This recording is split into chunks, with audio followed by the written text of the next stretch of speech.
Halo-halo ang nararamdaman ko. Kinakabahan ako, natatakot ako, gusto kong tumakbo pero hawak niya ang kamay ko. Iba't ibang babae, iba't ibang conversations.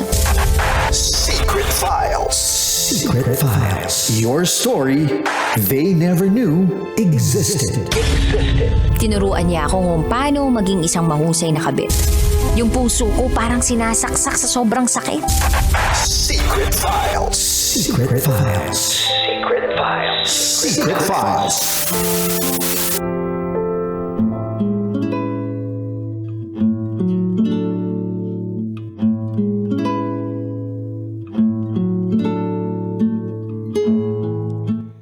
And now, it's time for DJ Rocky's Secret Files.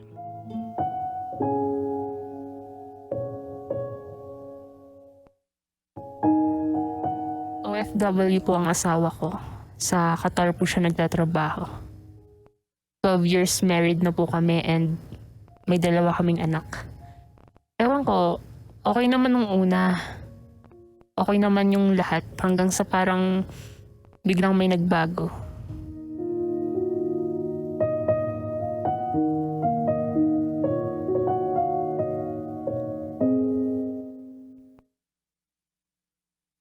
Magandang tanghali, DJ Rocky.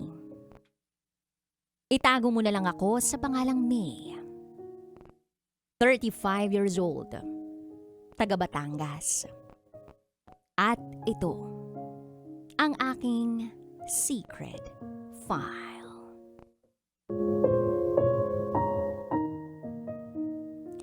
May asawa po akong OFW sa Qatar. 11 years na kaming kasal at may 2 kaming anak. Hindi madali ang buhay naming mag-asawa dahil LDR kami. Siya ang nagtatrabaho abroad habang ako naman naiwan dito sa Pilipinas para alagaan ang mga anak namin. Pati ang mama niya, ako rin ang nag-aasikaso dahil may sakit, may maintenance. Kaya kahit mahirap, pinipilit kong intindihin ang sitwasyon namin. Kapag sinasabi ng asawa ko na pagod siya o kailangan niya mag-overtime, lagi ko lang ipinapasok sa isip ko na ginagawa niya yun para sa pamilya namin. Regular din siyang nagpapadala at halos araw-araw ay nagkukumustahan kami. Kaya wala naman akong dahilan para questionin ang loyalty niya sa akin. Hanggang isang gabi, habang nagsuscroll ako sa Facebook, may notification akong natanggap. May nagtag sa akin sa isang post. Pero hindi ko naman kilala ang nagtag. Nung binuksan ko ang post, nakita ko ang isang larawan. Naroon ang asawa ko. May katabi siyang babae at may kasama silang batang lalaki. Birthday ng bata. At ang caption ng post na yun ay, "Happy birthday sa bunso namin. Thank you, Daddy, dahil lagi kang nandito para sa amin." Ilang beses kong binasa yung caption na yun, DJ Rocky. Ilang beses ko ring tinignan ang larawan. At habang nakatitig ako roon, gumagawa ako sa isip ko ng iba't ibang dahilan para hindi agad maniwala dun sa kung ano man ang nabasa ko. Sabi ko sa sarili ko, baka ka mag-anak lang o baka inaanak lang.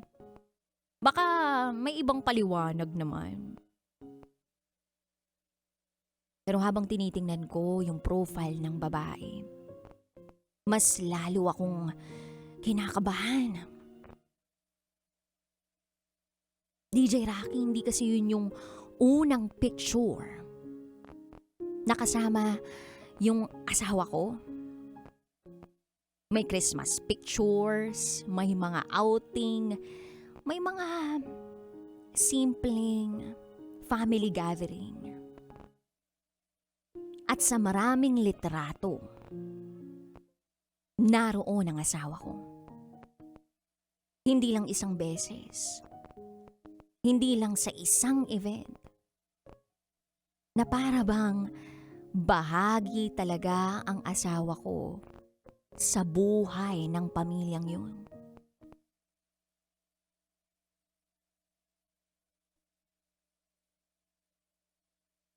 Marami nang tumatakbo sa isip ko. May mga tanong. Sino sila? Gaano na katagal magkakilala ang asawa ko at ang babaeng yun? At bakit parang may isang buhay ang asawa ko na hindi ko alam? Iniisip ko na baka wala lang. Pero iba. Iba ang isinisigaw ng instinct ko. At imbes na tawagan ko ang asawa ko para linawin ang lahat at malaman sa kanyang katotohanan, ang ginawa ko, DJ Rocky, ay minessage ko muna yung babae. Simple lang ang tinanong ko. Hello po, pwede po bang magtanong? Kaano-ano po kayo ni Mark? Hindi ko sinabi kung sino ako. Ilang minuto akong nakatitig sa cellphone habang hinihintay ang sagot niya. Hanggang sa nag-reply siya.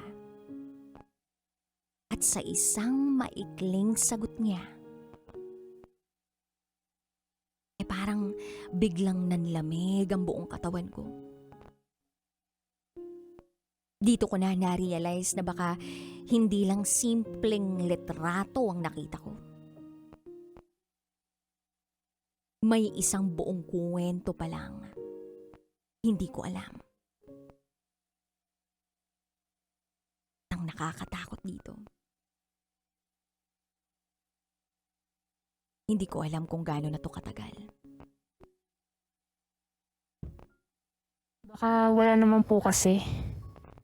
Hindi ko na muna siya kinonfront. Kaya naisip ko na i-message muna yung babaeng kasama niya.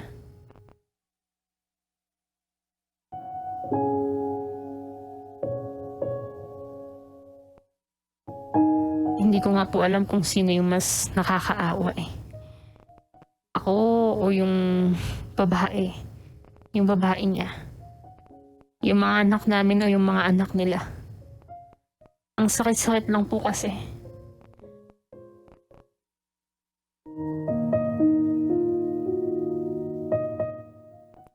DJ Rocky, minessage ko ang babae.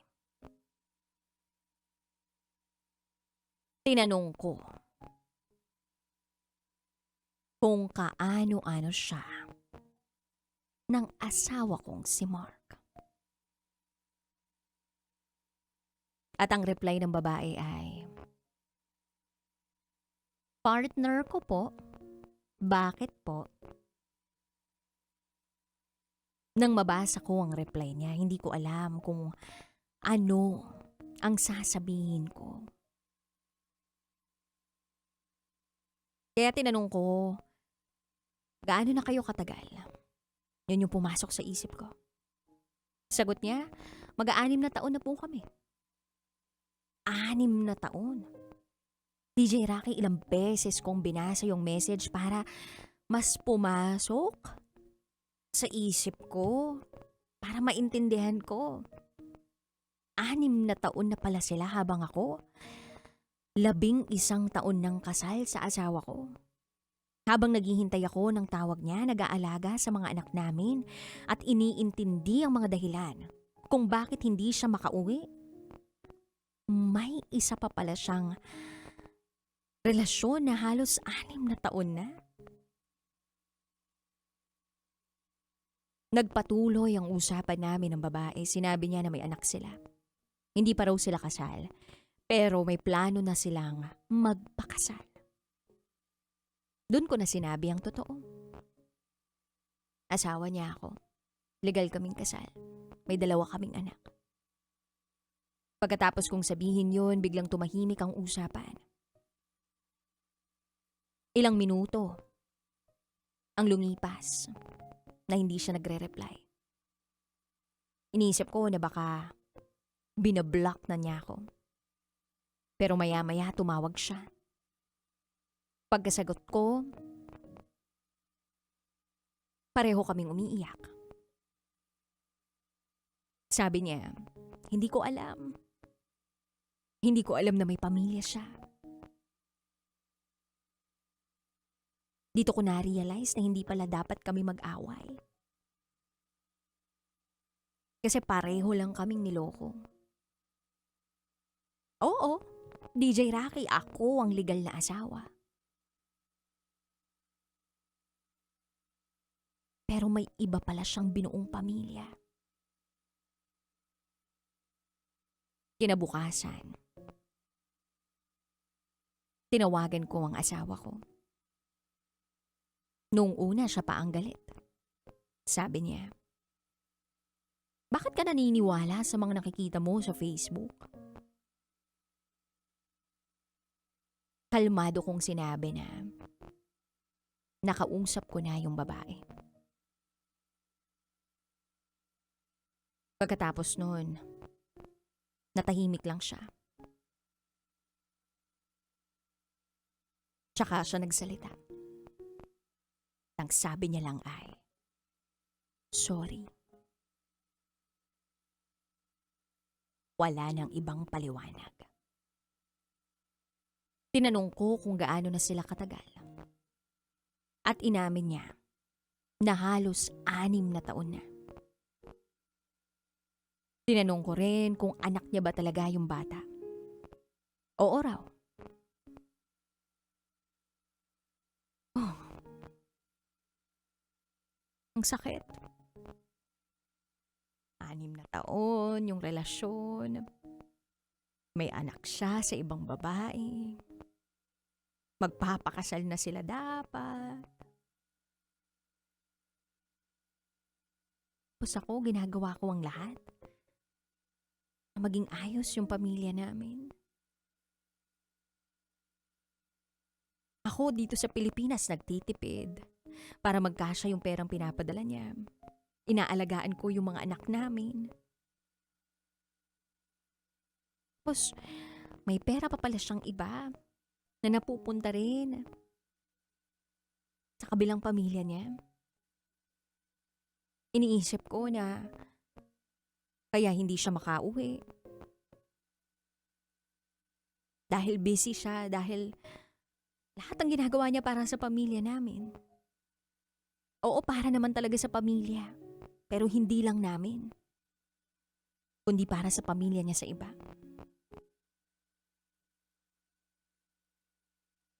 Masakit. Pinipili niyang umuwi sa kanila.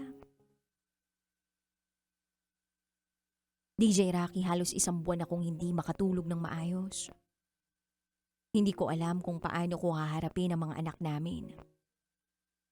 Hindi ko alam kung paano ko sisimulan uli ang buhay ko. Tapos nag-usap kami uli ng babae. Hindi para mag-away at hindi para sisihin ang isa't isa. Gusto lang naming maintindihan kung ano talaga ang nangyari. At habang nag-uusap kami, mas lalo kong nakita na pareho lang pala kaming naniwala. Naniwala sa isang tao.